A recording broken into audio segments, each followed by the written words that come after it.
Hello, welcome to this presentation where I go photographing at sunrise.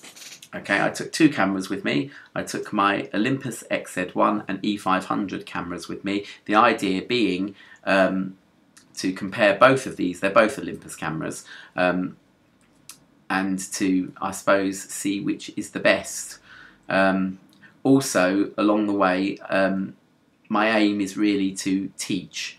Okay, so this will be quite a long video, and I've included a lot of photographs in here. I haven't included all my best ones, because the idea is that I also want to teach you by some of the poor images I took as well. Okay, so, you know, again, I'm not the best photographer in the world. I'm a hobbyist. I love photography. I've been doing it for a number of years. I do it on and off, really. I get, you know, bouts of enthusiasm and then I put it aside for a little while and then start again. So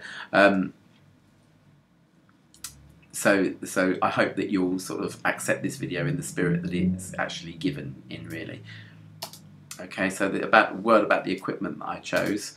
Okay, the Olympus XZ-1 is a high-end compact camera. Introduced in 2011.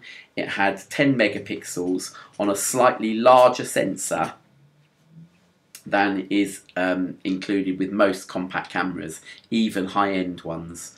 And I've spoken before about how manufacturers try and quote this huge megapixel size as an attention-grabbing feature,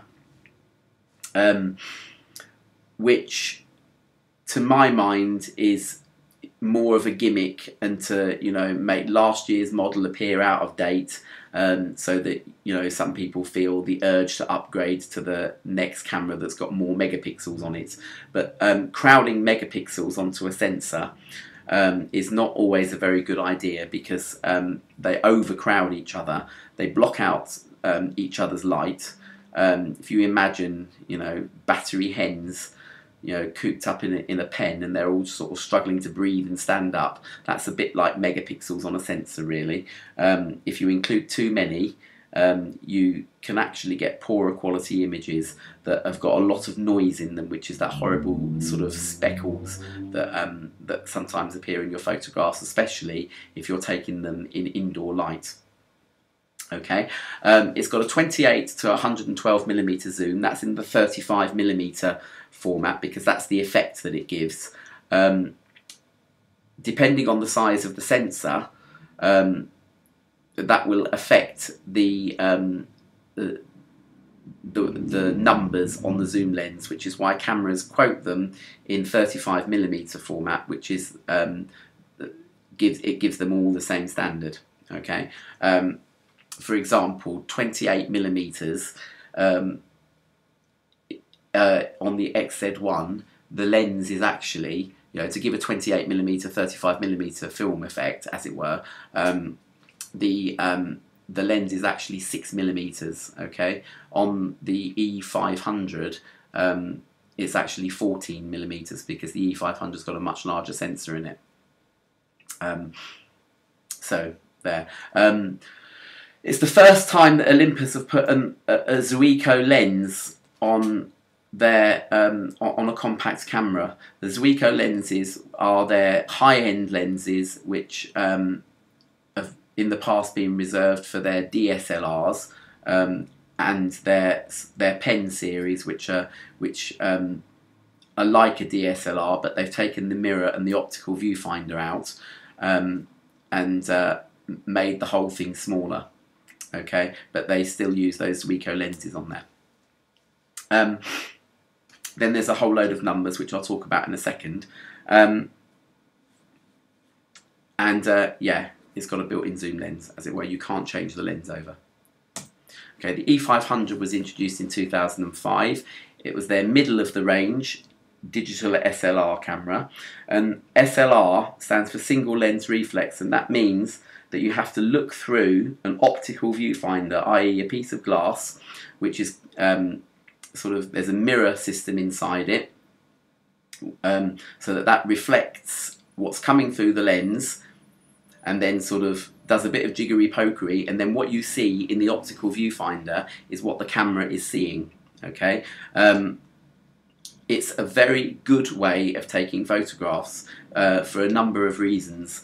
And possibly the main one is that screens are very difficult sometimes in the wrong light, as it were, to see exactly what's on the screen. And you know, you can't tell after you've taken the photograph if you're in bright sunlight, and it's sometimes very difficult to see it even when you're taking the photograph. So an optical viewfinder is a very good thing to have. It also means that things like focusing and stuff are done through the optical viewfinder, and it can be a lot less of a palaver than trying to get a compact camera to focus on the thing you want it to focus on. Okay, this has a 28 to 108mm lens. Okay, it's the high-end lens. It's not the kit lens that came with it. That was a slightly poorer quality item, and it had a short. Do I mean a short? The zoom lens, the wide-angle part of it was 35mm. With a 28mm lens, you can get a lot more of a scene in focus, which can be quite good if you like taking landscapes. And yeah, it's a lovely focal length to work at. Okay, it's only, in quotes, got 8 megapixels, but it's got a much larger sensor than the XZ-1. It's half the size of a 35mm negative, and it's exactly in the same ratio as a 35mm negative as well, which gives very pleasing digital files. Although Canon and Nikon do larger sensors, the ratios are not the same, and the sort of standard film 35mm negative ratio is a very pleasing one to the eye. Okay, now before I leave this page, there are some ratios on there. 1 to 1.8 to 2.5, for example. I just thought I'd explain those figures as simply as I possibly can. Any zoom lens will not perform as well throughout its whole zoom range. Okay, and in particular, these are talking about apertures. Now, apertures are like the hole that's in the lens that lets the light through. Okay, and all cameras these days have a way of varying the size of that aperture, depending on how much light is needed to expose a photograph correctly, so that it can go from a hole the size of a pinprick, you know, up to a much larger hole. Let's pretend it's a polo mint, for example. Okay, a larger number means a smaller hole. Okay, now the E500, the lenses on the E500 can stop down to something like f32. Okay, which is a hole the size of a tiny pinprick. Okay, they can also, depending on how good quality the lenses are, they can stop up to you know, much wider lenses, much wider apertures. Okay, the XZ-1 has probably the widest aperture range of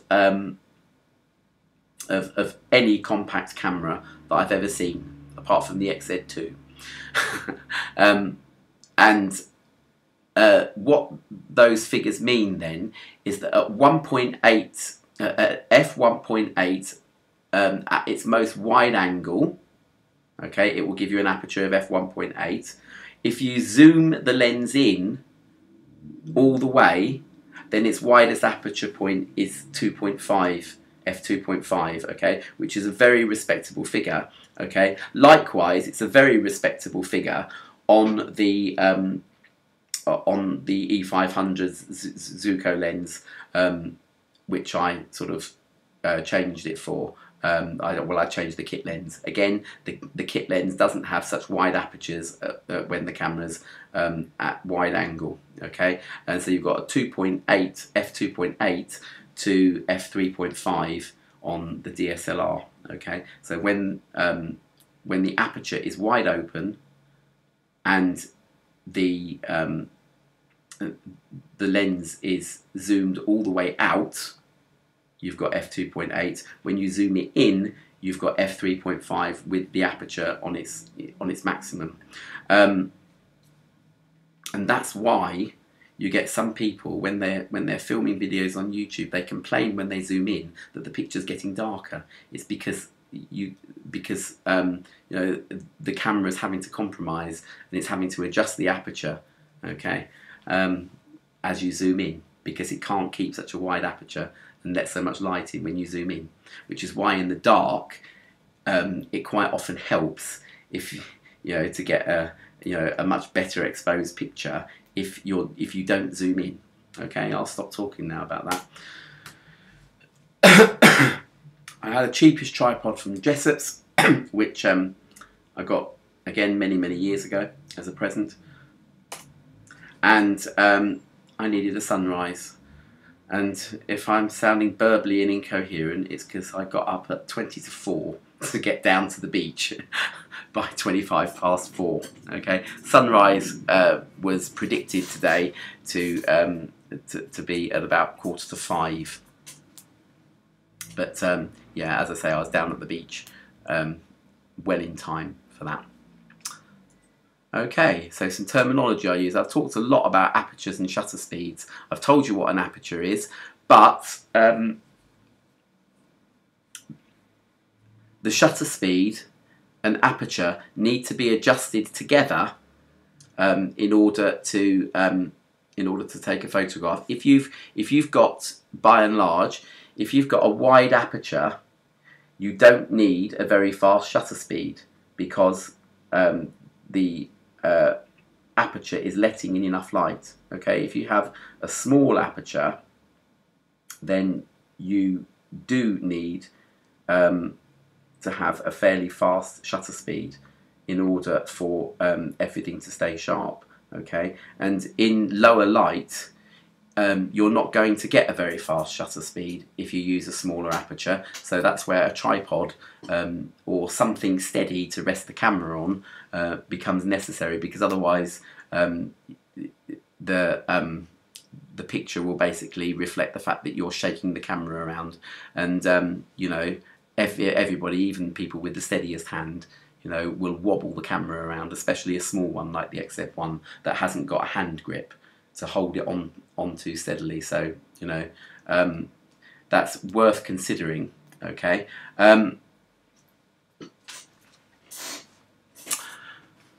Adjusting the size of the aperture. No, I'll come on to that later. Okay. ISO speed is also something that works with the aperture and shutter speed in order to correctly expose your photographs. Okay. Now, ISO dates back from film. Okay. And films were quoted in ISO. You could buy, for example, 100 ISO film, which would not let in and not be as sensitive to light, sorry, as a 400 ISO film. Okay, so if you plopped a 400 ISO film in your camera, then you could go to much darker places, such as indoors, and take photographs without needing to use flash. Of course, we're not using film. Okay, so nowadays cameras come with a range of ISO speeds, which means that the digital sensor sort of changes its properties in order to replicate what films did in the past. Okay. Now, again, like megapixels, ISO speeds are quoted like sweets and candy, and you know, nowadays you get cameras that seem to go up to some absurd levels. Okay, in the film days, if you wanted what's called a fast film, in other words, one with a high ISO, the fastest commonly available film was 800 ISO.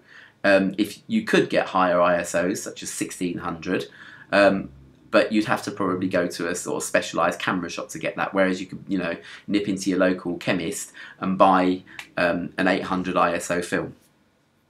Okay, as the ISO number goes up, so it gets grainier. Okay, now photographic grain can look quite attractive.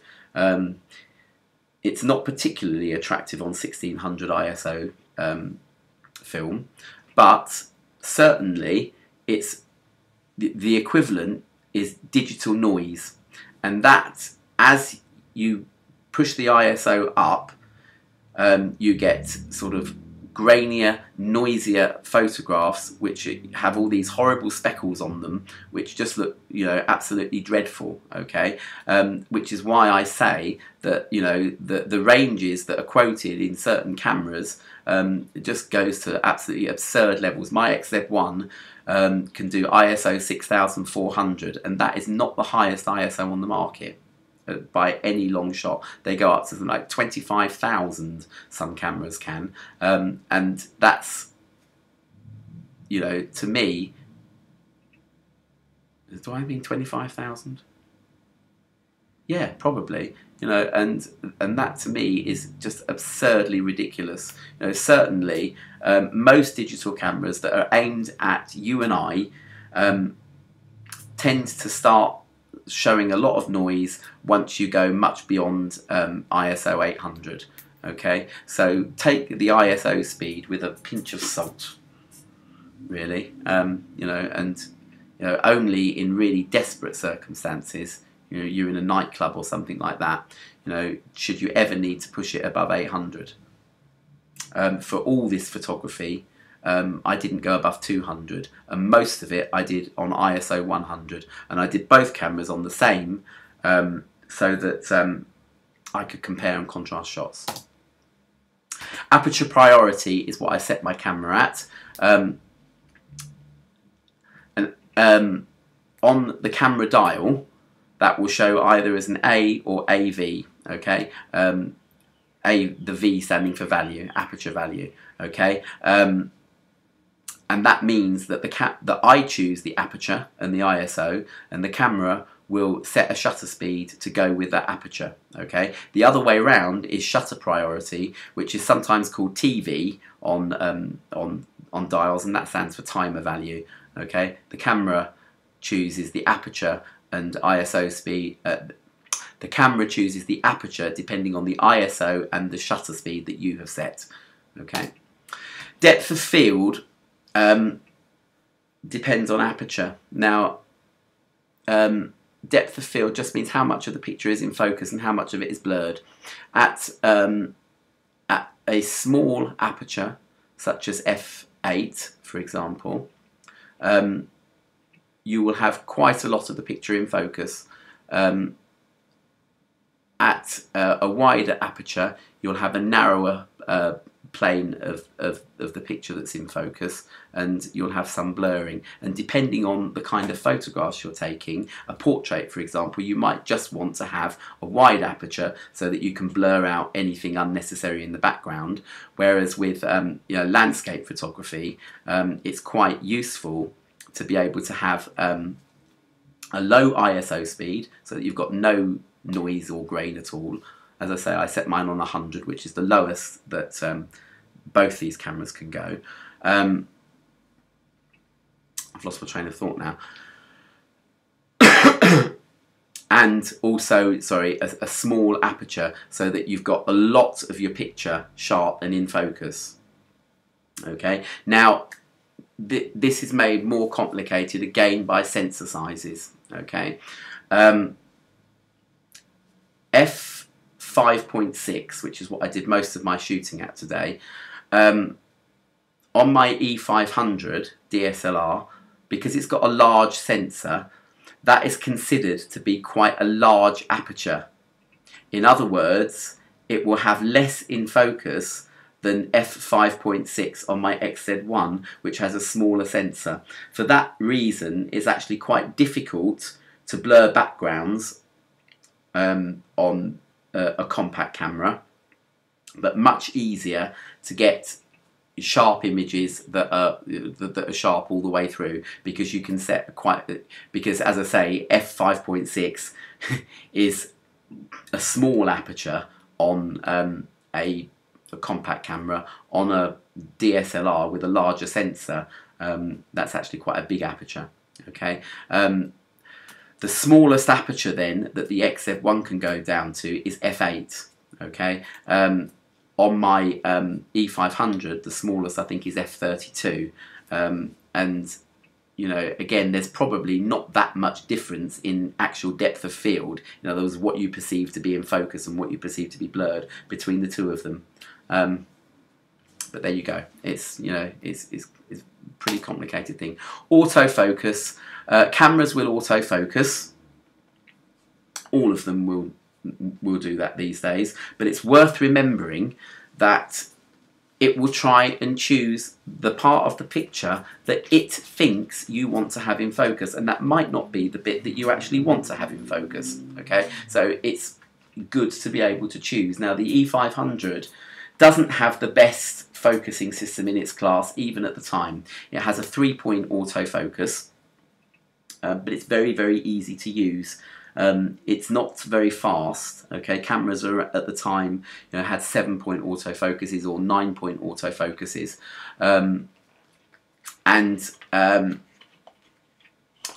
again,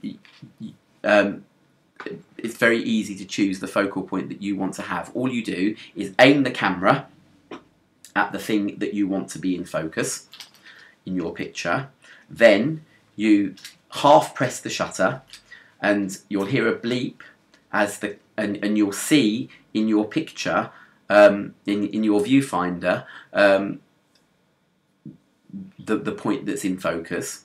Okay, and then you just, if you very rarely want the focal point to be dead center in your picture, so you just move the camera slightly to recompose your image with your finger still half pressed on the button, and press the button, and that's a lot quicker to do than it is for me to say. Okay, on a digital camera, including touch screen ones, there's a lot of fiddling around. I mean, I've used touch screen autofocus and the XZ-1 thing, where you've got to fiddle around with dials and buttons in order to change the autofocus point. But you know, as I say, it's far more fiddly than just sticking the camera to your eye, seeing all the information that you want, and taking your photograph. White balance is something that I'll come on to, but let it be said that today, I mean, I'm not talking about necessarily in, you know, complete general things, but today, my XZ-1 didn't perform particularly well on automatic white balance. Although I'm talking about all these settings and stuff like that, I'm not really a huge gadget freak, and I would much prefer to have a lot less buttons and a lot less things to think about, because I forget to change them back once I've altered them, which means that sometimes I get silly pictures because I didn't change it back to how it was, you know, after I'd altered a setting. White balance is something that you shouldn't really have to think about. The camera should sort it out itself. Today, the XZ-1 didn't. And I took the images back home and uploaded them onto my computer. I didn't make, you know, many editorial things. I'll talk about that in a minute. But I didn't make many editorial things. But what I did do was change the auto white balance setting to daylight. Okay, and that produced far more accurate colours than it produced just sort of straight out of the camera.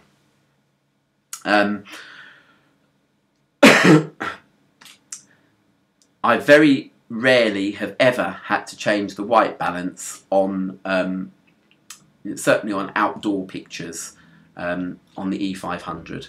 The E500's auto white balance just works fine, and you can just leave it alone. Okay, but for the sake of comparisons here, I did change all those to daylight white balance in software afterwards, just so that you could sort of have a sort of gander between both. But there is an example here of what the E500 did without me needing to change the white balance. Okay, right. I have spoken far too much, okay? I'll try and, as quickly as possible, take you through my photographs that I took, including my errors. Here we go. Alright. It had sunrise, as I say, I arrived before sunrise, and, you know, the sun hadn't started to come up at this point here, okay? I took this first picture on my XZ-1, put the camera on my tripod, and fiddled around with my tripod forever and ever and ever to try and get it straight. And then when I got it straight, then I needed to change the composition, so I had to move it round, and then I had to fiddle around and get it straight again. I hate tripods.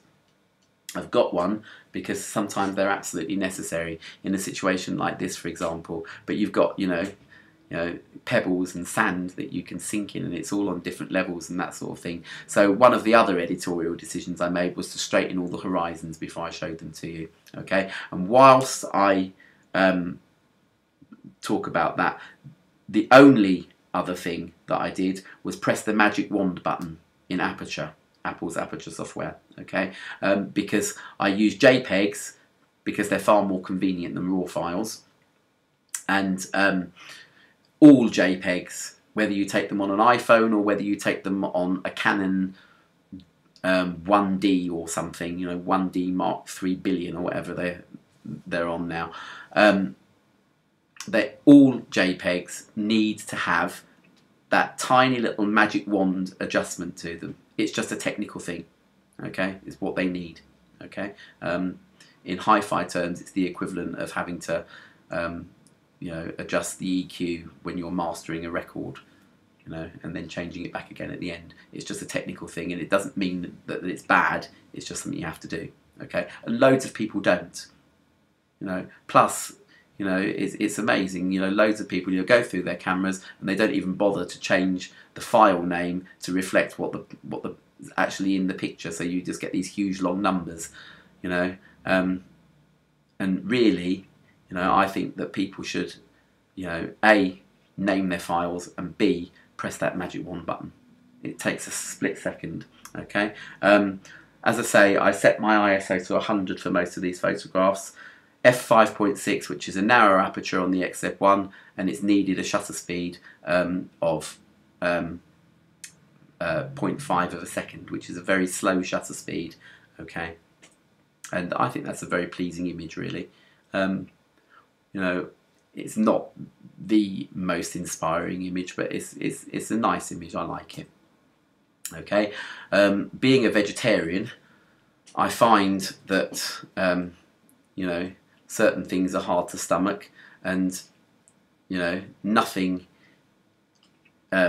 is rewarding unless you get challenging elements. And there were loads of these seagull-eaten fishes all strewn over the beach, which I found slightly gory. Okay, again, the settings there are the same. Okay, all right. Walking on a bit, there was a colony of seagulls right next to the seawall, and they gradually all moved away as I got a bit closer. And I really wanted to have lots of seagulls in my picture, but there we go. Choosing an even smaller aperture of 6.3 has meant that I've got those waves caught in motion, so that they're slightly blurred, just to give that sort of, you know, a little bit of movement in that picture. It's not the most wonderfully composed picture ever, but again, it's quite a pleasing result. Okay, now my E500 had gremlins today. There's loads of ways in which the E500 is heads and shoulders above the XZ-1. Unfortunately, today, for some reason completely unknown to me at the time, the aperture setting wasn't working. So it was just registering nothing for the aperture value. And I just wondered what on earth was wrong. I took a few pictures just to see if the camera would work. I did solve the problem later on, and I'll tell you how I did it later. But yeah, so that's why that says F0, because that's how the images came back when I looked at the information on the computers. I said f0 because basically the aperture for some reason was malfunctioning. Okay, even so, it still rendered those colours nicely, and there's still a lot more detail in the rocks. Okay, I know the rocks are further away there, but they look like blobs of chocolate. And here, they're still quite far away, and you know, there's a lot more detail there, and the image, because of the lens quality, it just jumps at you, and you know, the reflections in the water are nice and crisp, or as crisp as they can be with a malfunctioning aperture. But yeah, so here's another one that I took with the malfunctioning aperture. Again, nice colours. That's daylight white balance. The sky is quite nicely detailed, and yeah, but it's just, you know, it's a faulty image. Okay, so move on. Okay, there's a similar image with the XZ-1 with everything working properly. Okay, you can see now that it's given me a slightly faster shutter speed here because it was getting lighter, so it didn't need to, you know, when you start getting you know, images where you need a shutter speed above 1 second, you definitely need a tripod, and here I definitely needed a tripod to take that picture, even though, because like, you know, 1/15 of a second is still a very slow shutter speed. Okay, the reflections are not as crisp and sharp as that even, but you know, it's still very pleasing anyway. Okay, there's a lot of, you know, detail that I suppose I should have really cropped out. Certainly up in the sort of on the left of the cliff there, there's stuff there that, you know, that's a bit of a mess, really. Not the best composition in the world, but still. Okay, moving on. I'm now climbing on rocks. I can't use my tripod and just stand it up and leave it. Okay, so the options are to either take the camera off the tripod, and at this point I was taking more pictures with my XZ-1 because I didn't know what the matter was with my E500. So I didn't want to have to keep taking it off and putting it back on the tripod, so I just leant the tripod over. Now I tried to get a macro photograph of that, but because I wanted the rock pool really, but getting close enough to the rock pool to isolate it from the rest of the scene around it, the XZ-1 wouldn't do. It really can't focus at particularly close distances. But nevertheless, I'm pleased with that image, and as you can see, I've taken that at f2.8, which is a wide aperture, okay, and the rock pool is in sharp focus. The sea at the top of the image is blurred and sort of indistinct, and that's the way I wanted it. Okay, and it just makes the rock pool stand out, I suppose compensating for the fact that I couldn't isolate it completely. Okay, here's a slightly better sunrise shot. The number 3 is always quite a good number to remember in photography, and here I've got, you know, 3 sections, 3 horizontal sections. Okay, some rocks in the foreground, some sea, and again the waves have been, well, no, the waves here sort of have been frozen far more than in the other shots because of the faster shutter speed that I've got here. And the third section is the cliff, where I've also been careful to isolate some of the stuff that I didn't really want in the image. Here again, I was just balancing the tripod because I'm still standing on the rocks. Okay, so I'm just balancing the tripod on one leg and trying to keep it as still as I can. Alright. Now, I did take the camera off the tripod for this shot, and I've got a very slow shutter speed here because it's still quite dark, and I've got that ISO 100, which means that the light sensor is not very sensitive to light at the moment, okay, and because of that, none of the spikes coming out of the wall are particularly sharp, okay, they're sharpish, but they're not particularly sharp. In order to get a sharper picture, I could have chosen a wider aperture, which would have given me a faster shutter speed, but I chose instead to lean against the wall. And leaning against the wall has now produced, it's deadly apparent now how sharp those spikes are. Okay, the f5.6 is quite a narrow aperture, which means that you're going, you've got to sort of walk all the way past the spikes that are lower down before you come to the sort of split in the wall where the spikes are higher up, and those are the ones that are out of focus. Okay. There's a lovely sunrise shot there. Now for this, in order to get the colours to render accurately, I had to delve into yet another setting, okay, which is something that I wouldn't have even thought about doing on my E500. You notice that I haven't taken any E500 pictures so far. I was a bit annoyed about the fact that it wasn't working, and but the other setting that I had to delve into is the metering settings. Now, most of the time you can leave this setting alone. What it does is when you aim a camera at a scene, it takes the whole of the sensor and evaluates how much light is needed for each part of the picture, and then averages it out, compares it to a database, and then comes back with the exposure settings for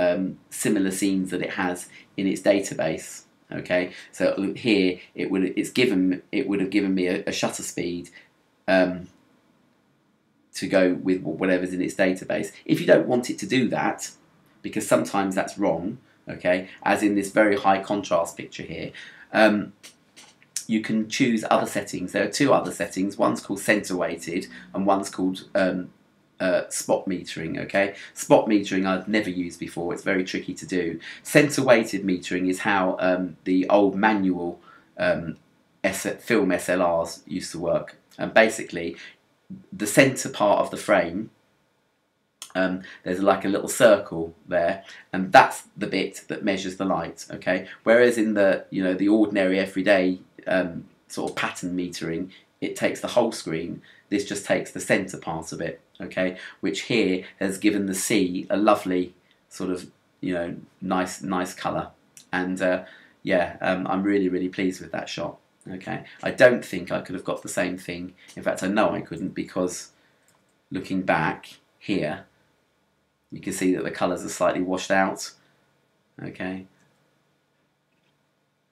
and here, everything is deeper and much more atmospheric. I couldn't have got that shot if I just left the exposure on normal. Okay, I probably could have done on my E500, but yeah. Okay. So then I got bored of taking sunrise shots. I took a million more than there, and I sort of focused on. There's loads and loads of these boats on that part of Hastings Beach. If you ever get a postcard from Hastings, it'll probably have one of these on it. Okay, and I took this shot here. Looks a bit like the Blue Peter ship for those of you who watched Blue Peter. The idea was to try and get the whole thing in silhouette, and as you can see, it hasn't entirely worked here. Okay, but it's still a pleasing image nonetheless. Okay, again, handheld at f5.6, which is a narrow aperture on the XZ-1. Okay, it's given me a shutter speed of an 80th of a second, which is fast enough to be able to get it handheld, but not absolutely pinpointingly sharp. It's nearly sharp, it's acceptably sharp. You can see that some of the flaggy things are out of focus. Here, I finally managed to get the E500 to work. in just a stab in the dark thing, I took the lens off and put it back on again, and suddenly everything was all right again. And that particular fault has never happened before. You know, I was using the camera very recently, and you know, no faults at all. And I've I used to know that camera, still do really. You know, like the back of my hand, I could work it in the dark, and never have a problem with it. But for some reason or other, it just chosen to have a funny minute, and yeah. So then, as you can see, because it's a big camera held to the eye, you can actually keep it really nice and still at an even lower shutter speed than the XZ-1, which was an 80th. This is a 30th of a second, okay, at a much smaller aperture as well, and I've got much more of the silhouette that I wanted, and it bites at you. It's I can't really explain it, but it's much more lifelike. Okay, images from the XZ-1 are good. They're better than the average compact camera, and I know that because I've tested. But they still don't jump out at you the way that E500 ones do, even imperfect ones. Okay, here's a nice XZ-1 picture of a boat. Okay, Olympus has a lovely way of dealing with blues. I don't know what it is, but you know, that sky there, it's just a beautiful blue on there, and I like it. Okay, but again, it's still sort of quite a sort of, compared with the same shot that I took on the E500, the boat is, the boat's going to come and sail towards you. Now, going back to white balance here, okay, here, as I said, adjusting the white balance on the E500 pictures was largely unnecessary, and when they made changes, they were far less significant than the ones on the XZ-1. But this one here, I didn't really need to change that to daylight white balance. It's made the whole picture sort of too yellow, okay? And so I'm just going to include the original image without the adjustment setting, and you can see the difference between the two white balance settings. Okay, and I much prefer the second picture here. Okay,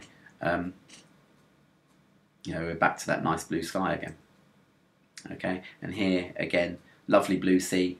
Okay, lesser cameras, particularly cameras from 2005, where the algorithms, the software algorithms in compact cameras, they really weren't very good. Quite often you got gunmetal sea. Okay, and this is a you've got nice, accurately rendered beach, accurately rendered sea, and although some of the sky is slightly washed out, it's still got a nice tinge of blue on it. And I think that's something that Olympus do well on all of their cameras. Really, they're renowned for it. Okay, now these two pictures here didn't work out as I intended them to do, and partly it's my fault. I was lying on my back underneath the boat, and I don't know what I really wanted to do really, but I think it might have been better if I'd been lying the other way and looking the other way, because I wouldn't have had the clutter in the background there. But sort of, in the gap between at the top here, where you've got this light coming through, you've got what's called fringing, okay, where basically you've got that red sort of tinge of light that wasn't there, and is inaccurate. Okay, doing the same thing with the E500, my propeller's out of focus. The clutter in the background is in focus, even though I've got very, very little light fringing there. And really neither of those images worked. As I say, I should have been lying somewhere else and sort of perhaps looking through the other way to get a more attractive scene in the gap. Okay, on my way home, after having taken loads and loads of images, which you'll be grateful I haven't shown you, I decided to sort of take pictures of things on the way home, and this flag on a building on the seafront here. The XZ-1 has done brilliantly here. Really pleased with it. I pushed the ISO up to 200, which is not going to make too much of an impact on the noise at all. Just because I wanted to see if I could try and get some street photography in as well, where you know, the camera might sort of fiddle faffle around, you know, if it's on, you know, a low ISO. Yeah, that's worked out very well indeed. I had to take a few shots with it because the wind was blowing the flag around, but you can see that it's frozen that motion very well. Leaving the E500 on ISO 100 has resulted in a lower shutter speed, which hasn't captured the flag so well. It's blurred it out, in fact. Also, due to the fact that I'm really short, and you have to look through the viewfinder to see your picture with the E500, has meant that I couldn't isolate a horrible no entry sign underneath it. Okay, so here's the E500 version here. As you can see, it's blurred and got that no entry sign and the awful light above it as well. And for some reason or other, I really don't know why, but that was on f3.5, you know, which should have, you know, given me a lovely, nice shutter speed. I don't know why I left it on f3.5. I should have changed it, really. I should have bumped the ISO up and did what I did on the XZ-1, but that's my fault. Now I tried to get some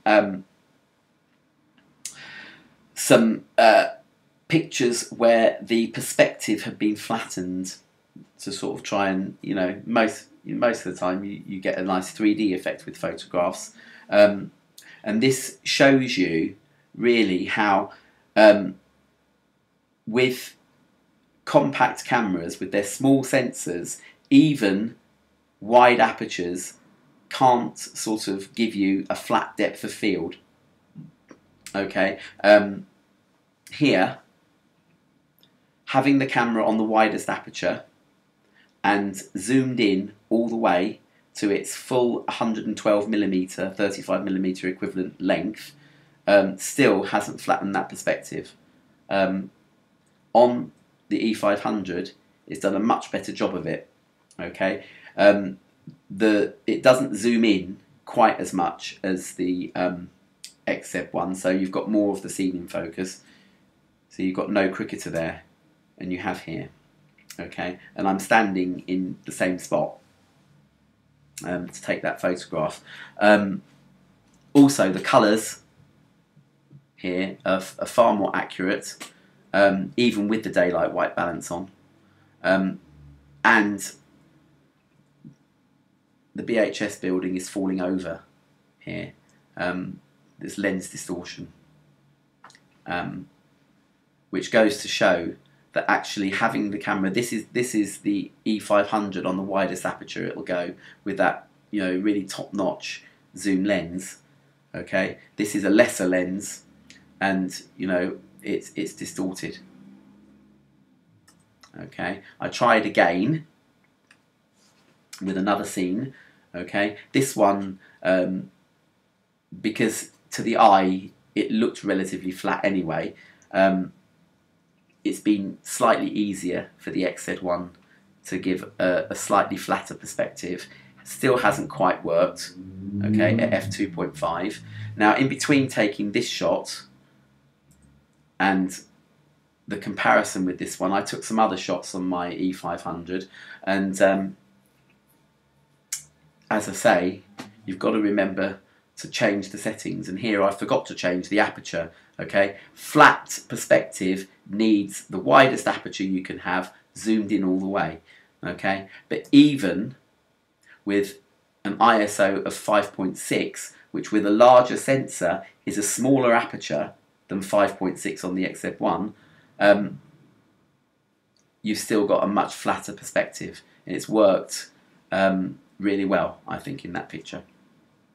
And it's again one of my favourite scenes that I've taken. Okay, now both cameras have really performed, you know, very well. They've both got their own strengths and weaknesses, and it's really hard to choose, you know, and to say which one is the best. And so I'm not going to, because they're the best in different situations. Okay, had I had my E500 working properly at the time of that sunrise where the light was at its best, I'm sure that those images would have been far more biting than the XZ1s. The XZ1 has done a superb job of those sunrises, but I'm sure that the E500 could have done better.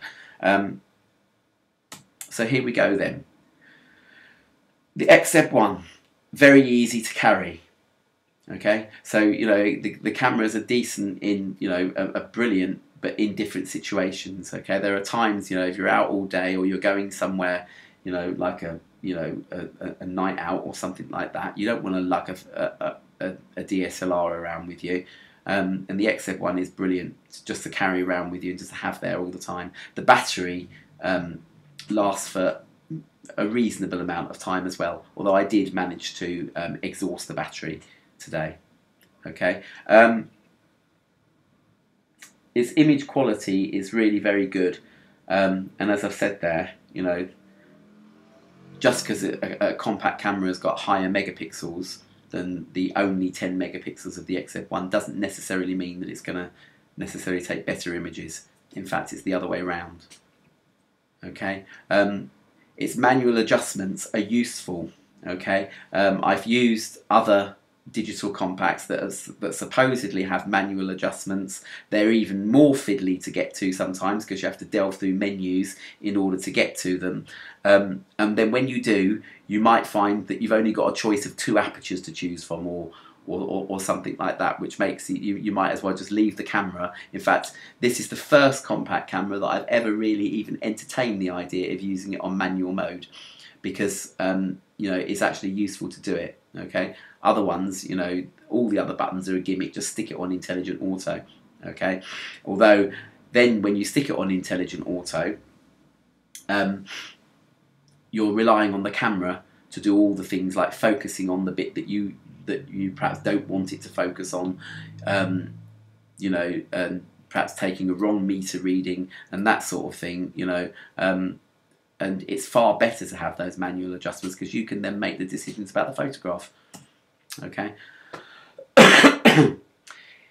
It's hard to shoot handheld in lower light. It has image stabilization, but that'll only work in certain situations. If the image that you're shooting is completely still and the camera isn't wobbling from front to back, if it's wobbling up and down or side to side, then the image stabilization will correct it. If it wobbles from front to back, then it won't be able to, and it'll also find it harder to focus as well.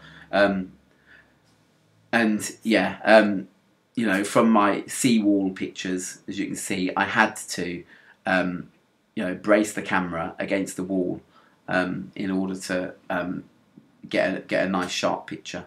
Okay. Although, you know, having said that, that's with the caveat that it's much easier to shoot with it handheld in lower light than other cameras that don't have that wide aperture.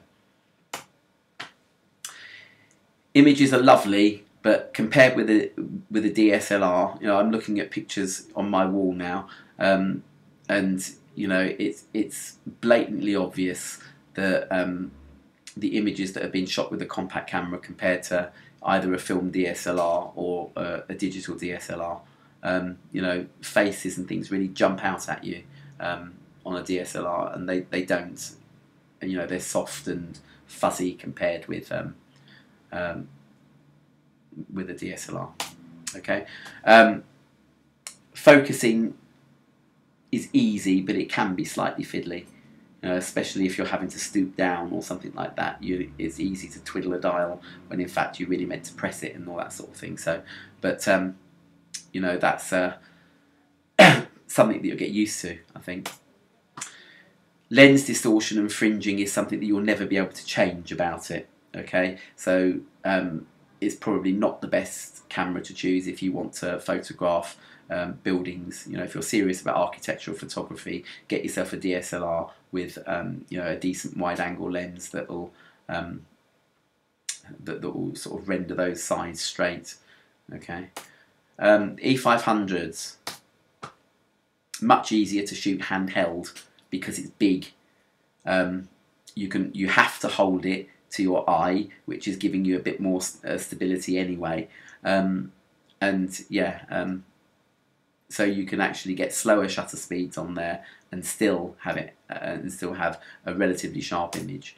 Okay, the optical viewfinder, I can't really state enough how useful it is to have a proper optical viewfinder to look through.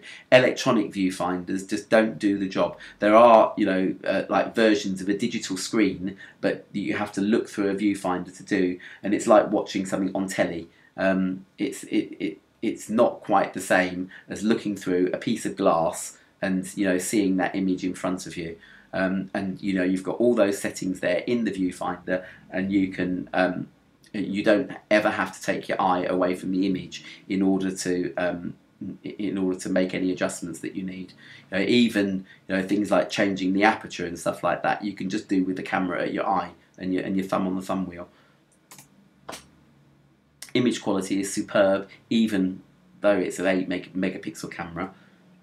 It's superb. As I said before in another video, you know, at the time the you know, the standard Canons and Nikons were coming out with larger sensors with 6 megapixels, and still the image quality was superb.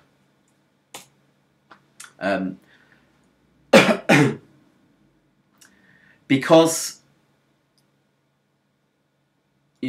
I've sort of combined two things here. You know, there's no point in having a DSLR if you don't want to take manual control. Okay, you have got an automatic thing, loads of automatic things, but it's far easier for you to decide what you want and make those adjustments. And there's less need to delve into things like white balance and center weighted and spot metering and anything like that, because the camera is better at making the exposure judgments and that sort of thing. It uses far more complicated algorithms than a compact camera. Good though the XZ-1 is. Okay, if you buy it with the kit standard zoom, it's because, you know, as I say, you get what you pay for.